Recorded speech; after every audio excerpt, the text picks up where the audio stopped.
Acompañan Amin Vera, analista económico en jefe de Black Wall Street Capital, y Almadelia García, CEO de iSands Club de Inversionistas. ¿Qué tal? Muy buenas tardes. Hola, buenas tardes, Susana. Hola, buenas tardes a todos.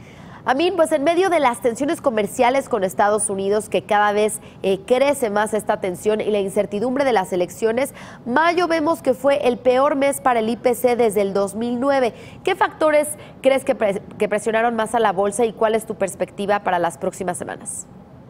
Bueno, Susana, como bien mencionas, mayo fue un mes para el olvido dentro de la bolsa mexicana. Tuvimos una caída en el mes de 7.64% y en el año ya llevamos menos 9.71%.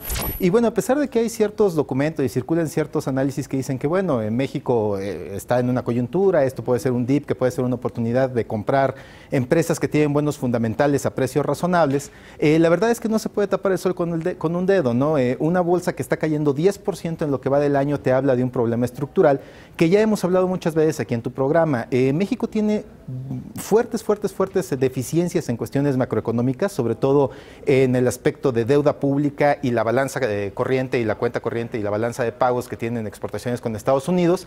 Y bueno, por cualquier métrica que le pongas, no salimos bien parados. Un ejemplo es, hoy en la mañana estábamos haciendo un comparativo de monedas y México es la moneda que más se ha depreciado después de Argentina. Y bueno, para efectos prácticos, Argentina no es un país realmente de comparación para una economía del tamaño de México. Entonces, es cierto que son tres factores fundamentales los que han estado presionando y que, bueno, los hemos repetido aquí hasta el cansancio.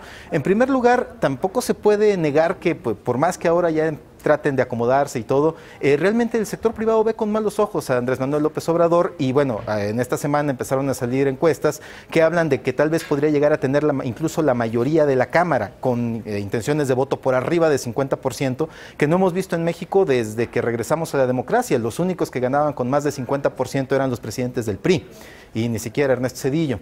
En segundo lugar, bueno, cayó la cereza del pastel ayer. Todo el mundo esperaba que con mucha suerte pudiéramos tener una firma definitiva del Telecán y en lugar de eso nos cayeron los aranceles y luego además de eso pone un escenario mundial en el que la crisis de Italia está pegando y bueno, realmente ya lo habíamos dicho aquí la semana pasada, nosotros veíamos que el mercado mexicano era un tren que venía hacia nosotros y afortunadamente en BW pues nosotros ya nos bajamos de la vía hasta después de las elecciones. Muy bien, pues Alma, y el día de hoy la empresa brasileña Petrobras llegó a mostrar caídas de hasta 24% en algunos momentos tras el anuncio de la salida de su presidente Pedro Parente. ¿Qué es lo que ha causado esta situación y cuáles son las perspectivas de la emisora hacia el futuro? Efectivamente, Petrobras ha mostrado en estos últimos días unas caídas impresionantes y vamos a explorar qué es lo que ha pasado. El pasado 16 de mayo, Petrobras alcanzó un nivel de $17.2 por acción en la Bolsa de Nueva York, el nivel máximo de cotización en todo el proceso de recuperación que había tenido desde inicios de enero del año 2016. Que estaba en $2.7 por acción, es decir, desde este punto empezó a recuperarse. Un periodo bajista que tuvo de 8 años prácticamente. Sin embargo, desde esas instancias de máximos, pues ha estado en una fuerte reversión, bajando su cotización de una manera muy importante y en las últimas 9 jornadas alcanzó hoy niveles de $10.12, como lo comentabas, una pérdida muy fuerte el día de hoy de 20 y tantos %. En total, en estas 9 jornadas ha perdido un valor del 58%, o sea, ha sido una pérdida muy fuerte. ¿Qué es lo que ha provocado esta reversión bajista? Bueno, pues ha habido 11 días de conflicto con los trabajadores petroleros, bloqueando carreteras y vías de comunicación. Se inició una huelga que duró poquito más de un día, que afortunadamente terminó porque la mayor asociación de trabajadores petroleros en Brasil recomendó que ya suspendieran esta huelga, ya que iban a tener una multa de 2 millones de reales, como $537,000 por día. Entonces eso hizo que se mitigara. Sin embargo, la huelga de transportistas en Brasil obligó al presidente Temer a reducir y congelar el precio del combustible, sumado a la depreciación que viene sufriendo el real frente a la moneda, frente al dólar. La caída del petróleo pues también no les ayudó. Ha tenido una caída en esta semana tras la posición de la OPEP en incrementar la producción. Todo esto provocó una salida masiva de los inversionistas en bolsa. Y pues hoy la cereza del pastel anuncia su renuncia el CEO de Petrobras, lo cual incrementa los rumores sobre todo de corrupción. Entonces todo esto pues ha provocado una situación muy complicada para Petrobras. ¿Qué es lo que vemos en iSands? Pues dos opciones. La primera es que probablemente esté tocando piso y de aquí pueda venir un rebote hacia los $12 por acción, o que siga cayendo y todavía tenga un de los 7.75 o incluso en los $5, entonces ya marque una tendencia totalmente bajista en el corto plazo. Nuestra recomendación a esta emisora es, por el alto grado de incertidumbre que se está manejando en este momento, es estar fuera hasta que pasen las elecciones en Brasil y hasta que tengamos resultados del segundo trimestre del 2018. Eso nos va a dar una perspectiva de qué está pasando con la emisora y podemos tomar una posición o simplemente mantenernos fuera.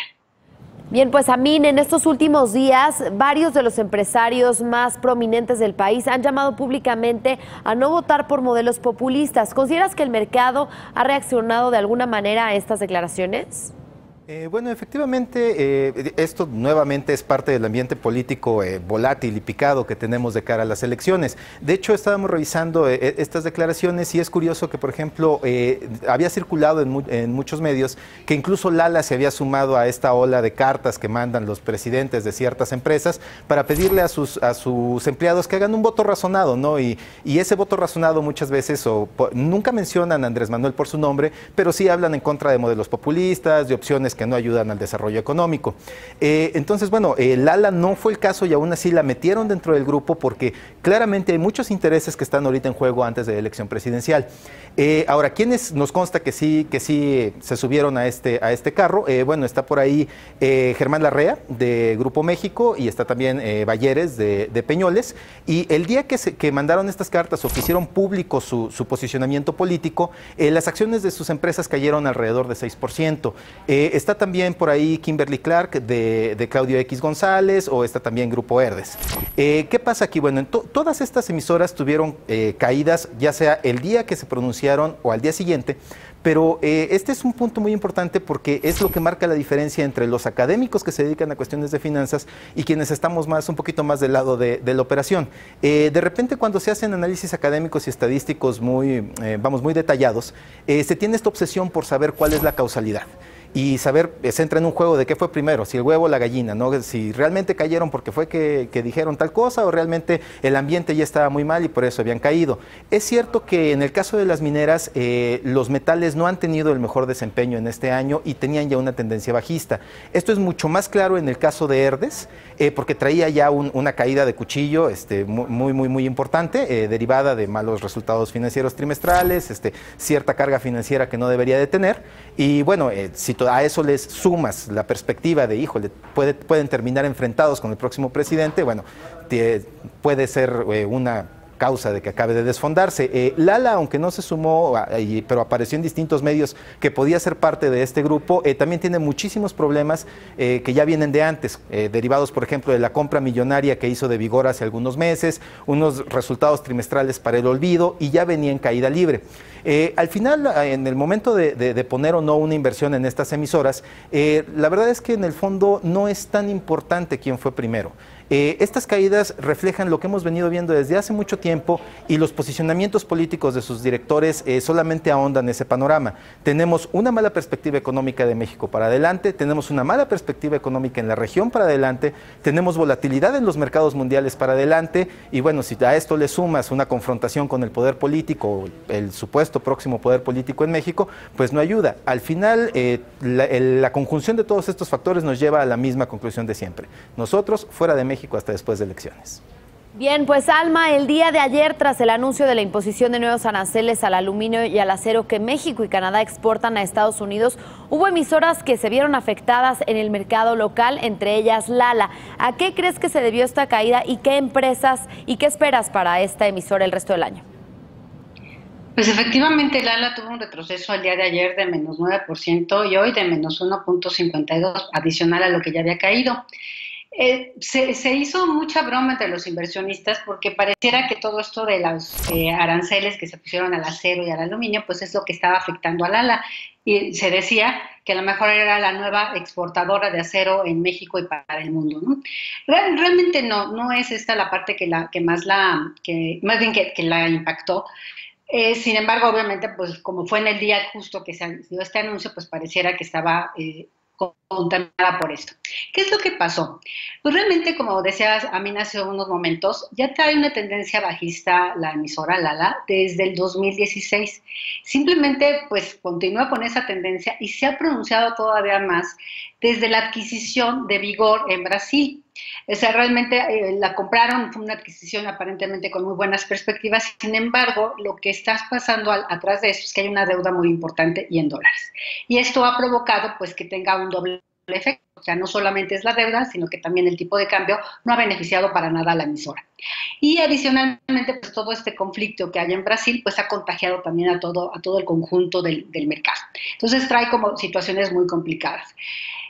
Pero lo más crítico, lo que realmente ha hecho que tenga un impacto tan fuerte en los últimos días, es la salida de uno de los indicadores más importantes, que es el MSCI, por el rebalanceo. Y entonces esta salida ha provocado que tenga esta bajada tan fuerte y que no le haya permitido pues de alguna manera contener todo el espacio que ha perdido y tener como un repunte. Se consideraba que ya estaba descontado, sin embargo pues no ha sido así, y el día de ayer también una salida masiva de inversionistas de la emisora, obviamente relacionado por los fondos de inversión que están con este indicador, con el MSCI. En iSANS consideramos que la perspectiva de la emisora hacia el futuro es incierta, mientras no corrija su relación deuda en dólares y o se visualice un incremento significativo en sus ingresos y en sus utilidades, que apoyen obviamente un futuro promisorio.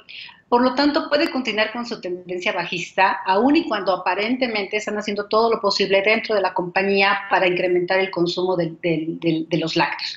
La verdad es que también está acompañado de un entorno en el mercado bastante difícil y por lo tanto coincidimos en mantenernos fuera de la emisora de Lala, fuera de México y solamente con muy poquitas emisoras buscando la alternativa de tener un rebote después de las elecciones.